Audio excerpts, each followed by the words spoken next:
in a Track Talk on Sports Radio 810 WHB. America's largest all-sports radio station presents the #1 motorsports show in the Midwest for over a decade. Track Talk, brought to you by McCarthy Auto Group. Here are the RacinBoys, Scott Traylor and Kirk Elliott. Good evening, race fans. Welcome to Sports Radio 810 WHB's Primetime. I'm Scott Traylor. He's Kirk Elliott. Lee Spencer joins us from North Carolina. And for the next 30 minutes or so, we're going to be talking about everything that is NASCAR and motorsports. And we have got a lot to talk about after a big weekend. You heard the broadcast right here on Sports Radio 810 WHB. The Brickyard 400. Kyle Busch picks up his 4th win of the 2015 season. 3 in a row. And, Kirk, I don't know about you, but impressed is an understatement when it comes to the success that Kyle Busch has had after missing 11 races. Yeah, I mean, it's just incredible. He came back after that terrible crash at Daytona in the Xfinity race back in February. His first race was the Coke 600 on Memorial Weekend, and he's just been on a roll. I think he's a changed guy, Scott. Yeah, I mean, he looks like a different guy. He's got a new baby now. He's a happily married guy, and Kyle Busch is the man right now, no doubt about that. Lee Spencer joining us from North Carolina. Lee, pretty impressive stuff, 3 wins in a row. Not many people have had the luxury of doing that. And just talk about Kyle Busch and where he's at. And the fans, they've kind of changed their tone towards Kyle Busch. Do you notice that as well? They have. I think if he keeps winning, that could change again, because basically it's kind of like the ABCers, the anybody but Carolina or the anybody but Earnhardt. Once a guy starts winning like that, we've seen it with Jimmy Johnson. Whenever a team gets on a roll or a driver gets on a roll, suddenly they become public enemy number 1. And you just kind of wonder how long the grace period is going to last for the driver that we all know as Rowdy, because, he is the petulant type. And, I don't know if changing 30 has made a difference, if having a baby and becoming a father has made a difference, Scott, you can talk about this. I don't know if you ever were sidelined from, a broken leg or whatever and could not race. But I got to tell you, when you sit on the sidelines as long as Kyle Busch did, it certainly allows you to appreciate what you have lost and, what it's like to finally get it back. Let me ask you this, Lee. The motivation, Eric Jones, that had to play, didn't it? That had to be a play. And he needed to come back and make an immediate splash because, let's face it, Eric Jones had that thing rolling. Well, he did, and, not just in Cup, but in the Xfinity Series and trucks. And, hey, this weekend at Pocono, it's going to be the master against the protege. So to see those two guys go at it at Pocono, I can't wait to see that kind of showdown. That's going to be big fun. But, Kyle, and I'm going to write about this week, one of the most interesting aspects of his character is the fact that he likes to identify guys like Eric Jones, like Christopher Bell, and race against them and just have the opportunity to take them under his wings. He's done the same thing with Daniel Suarez. All these young Toyota development drivers, he just believes that if these guys can hold their own with him, it's only going to make him race harder. It's going to make him elevate his game. So when you think about Eric Jones and the others, I think that you kind of have to look forward or, beyond that, really, Scott, because he's done so much to help the next generation of race car drivers coming through the Toyota pike, and it's really an interesting dynamic to watch. It's not unprecedented that a driver helps somebody get to the next level, but talented drivers like Eric Jones, it's like any business, even our industry for that matter. If somebody shows interest in a position at a company, some people might not be real quick to help them try to get that position because they're afraid in the end it might cost them their position. But Kyle Busch doesn't seem to be that kind of person. He doesn't seem to look at it at all that way because I think he believes, they're also employees of his. So if it makes KBN's equipment look better, then he's got a better shot at securing further funding from Toyota, which Right now, if you want to get up to the higher ranks in Toyota, you kind of have to go through KBM. And so, he's really making that work. But, the giving back of it is just really tremendous. And, you mentioned some things earlier. Joe Gibbs, I did a long interview with him after he was done with his media availability at the Brickyard. And I ran that story today on motorsport.com. But, he had a lot of questions. Here's a guy, he's won 2 championships, 2 Super Bowls, and he's not quite he's not quite clear what kind of Kyle Busch he's going to have when Kyle Busch finally gets back in the car.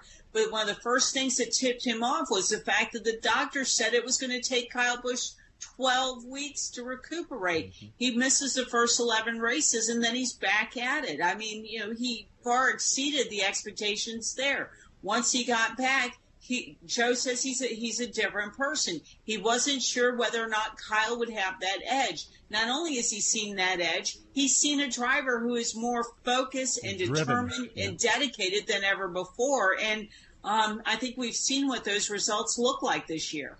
Lee Spencer joining us from motorsport.com, and I read that piece that you touched on about Joe Gibbs, and what an emotional time on Sunday it was for the entire Gibbs family. J.D. Gibbs was there, and Joe talked about just what a special time that was, because he admitted he really didn't know what the future was when Kyle got hurt.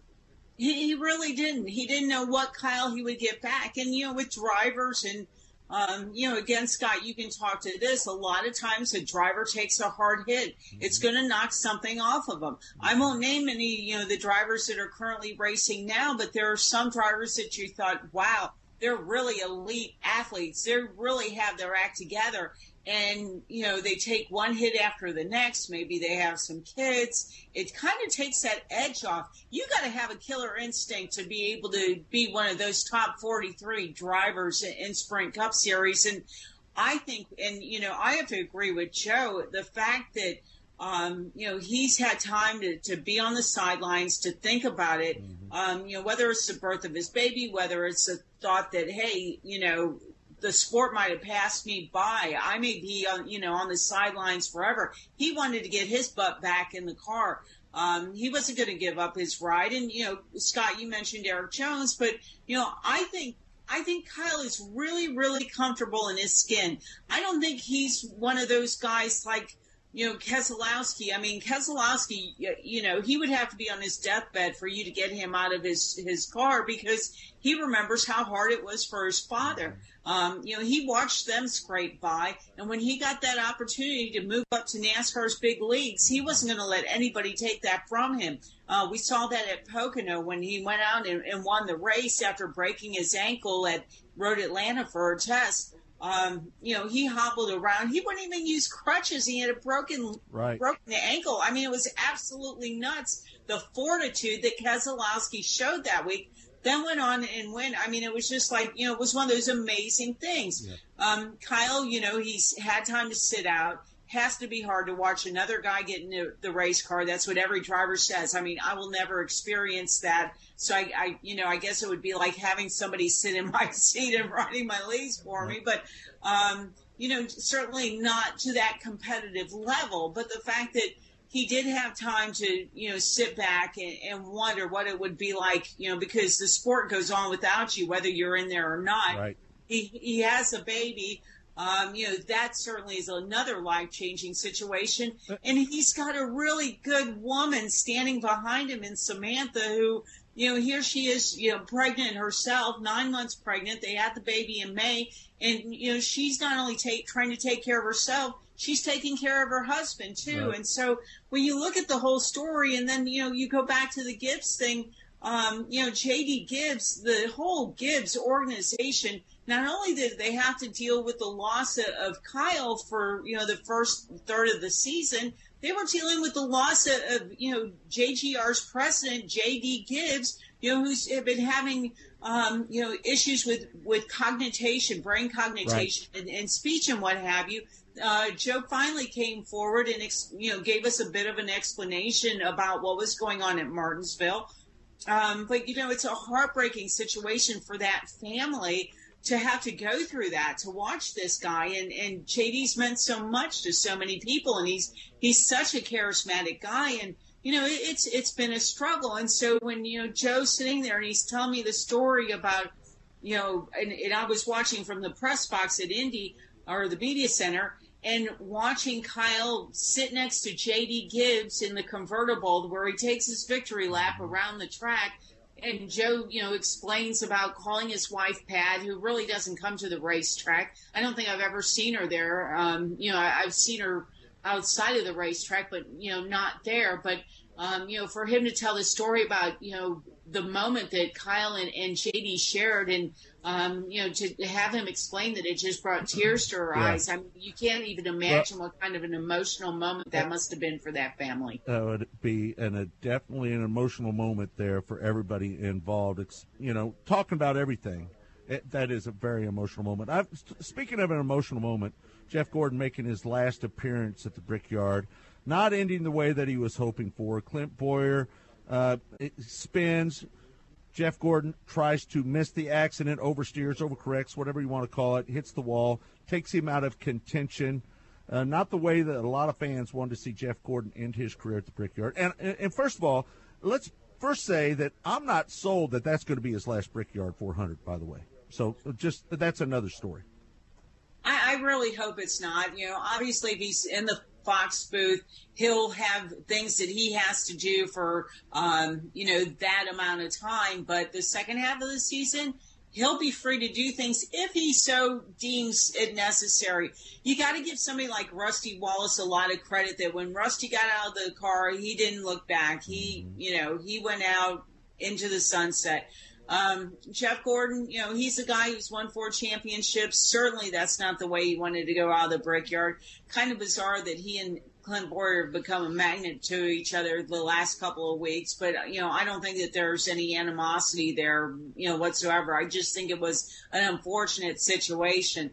But to leave, after all the hoopla that went on, leading up to the Brickyard, and the fact that he had grown up part of his life, outside of Indianapolis. I mean, it was really heartbreaking for him to end up that way, just to be standing there in the garage and just waiting for the team to finish, fixing the car so he could go out and take some laps. But my gosh, Jeff Gordon, when you think about everything that he's accomplished in this sport, you kind of wanted him to go out on a high note. Before the season started, he pretty much explained to everybody, please don't make a big deal out of this. Let's make the big deal in 2016 when I come back to these tracks, because I will come back to all these tracks. But, please just kind of let me concentrate on racing. Well, he hasn't been able to do that. And quite frankly, it's shown in oh, boy, it's just not the way I wanted to see Jeff Gordon leave the sport. No doubt. All right, Lee, hang on. We're going to take a quick break. We'll be back with more Prime Time here on Sports Radio 810 WHB in a moment. Stay tuned.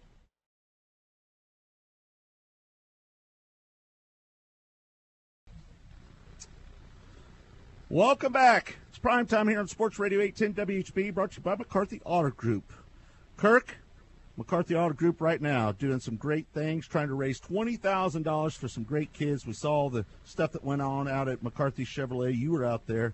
Again, proving that McCarthy Chevrolet is not all about selling cars, but they're about our community as well. Yeah, and they're going to the Make-A-Wish Foundation, and they've already sent off a couple of young people to trips. One, Lindsay, to the Bahamas, and Tyler just got back from a trip out in California, and McCarthy Auto Group is doing more. They're out to raise $20,000 for the Make-A-Wish Foundation for the McCarthy 2000 event going on through the end of August. So check it out, all the details at kccars.com. Yeah, no doubt about it. And thanks, you guys, for sponsoring the RacinBoys. They mean so much to us. All right, we've got Lee Spencer back in North Carolina. We've just got a few minutes, but Lee, you broke a story today. It was a pretty big story. Very close to getting a new deal done at Stewart Haas Racing, Danica Patrick. I talked to Gene Haas at the Brickyard and first talked a little bit about what's going on with his Formula One team. And, he said that he'd like to have that all shored up in the next month. So, be on the lookout for Gene Haas to give us what his F1 lineup's going to be. But, where Danica Patrick's concerned, it's all about dotting the I's and crossing the T's on the contracts for our sponsors. Just to give you guys a little bit, I hear through the grapevine it might be Tech, a restaurant that is not currently in NASCAR may also come on board. And so I think once they get the sponsorship together, Gene told me that, he wants to know what kind of money is coming in as far as sponsorship goes, so he knows what the bottom line will be when drawing up the contract. How much was her deal with Big Daddy, and are they going to be able to get close? GoDaddy? Yeah, GoDaddy, I'm sorry. How close? You're Big Daddy. I mean, come on. Big Daddy. Thank you, baby. I like that. Hey, listen, tell me, you think they'll demand the same kind of money they did with the GoDaddy deal? And are they going to have multiple sponsors like most drivers? Or are they trying to target just one like they did with GoDaddy? I was told 3 sponsors. She put up a little thing on Twitter today of a company that's similar, I guess, to Advocare, some sort of supplement deal. So look on Twitter and find the name of that. But I've been told she's going to have like 3 different sponsors to take up the majority of the sponsorship for her. So you can understand there's more layers to this. And Gene kept using the word balance to try to get it figured out. So I think once that happens, then we'll get her contract and it'll be on to the next one. Hendrick Motorsports, are they officially in a slump now because nobody finished in the top 10? Jimmy Johnson struggled just a little bit here recently. My gosh, Jimmy Johnson was 15th, and he was the top Hendrick car. Yes, 2 of them had accidents. Junior got into the wall. Jeff got into Clint Boyer. But I really think that why we're seeing the shift here is Toyota has really been on top of the 2 changes NASCAR has made with the high drag and the low downforce cars. Look at their what they've been able to do with those new packages.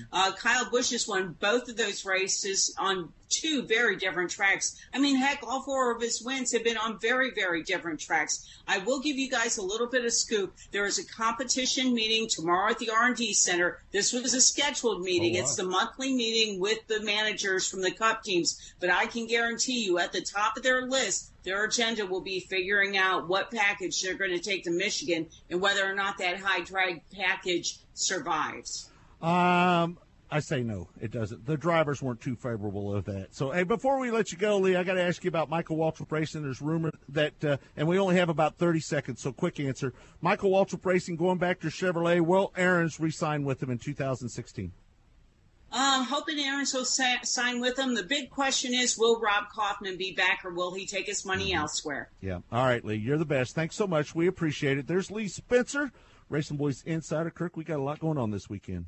We do. Saturday morning, we've got another edition of Track Talk every Saturday morning here on Sports Radio 810, and you're going to be heading out on the road to I-80 Speedway. So the road to Knoxville going on. Yeah, road to Knoxville live on RacinBoys this Thursday and Friday night. We'll hope that you join us and Track Talk this Saturday morning. Well, folks, that's it. We hope that you enjoy it here on Prime Time every Tuesday night. Hopefully at 8:30 we'll be on and we'll bring you some good racing news. For Kirk Elliott, Todd Surprise, I'm Scott Traylor. For Drake, back at Sports Radio 810, saying good evening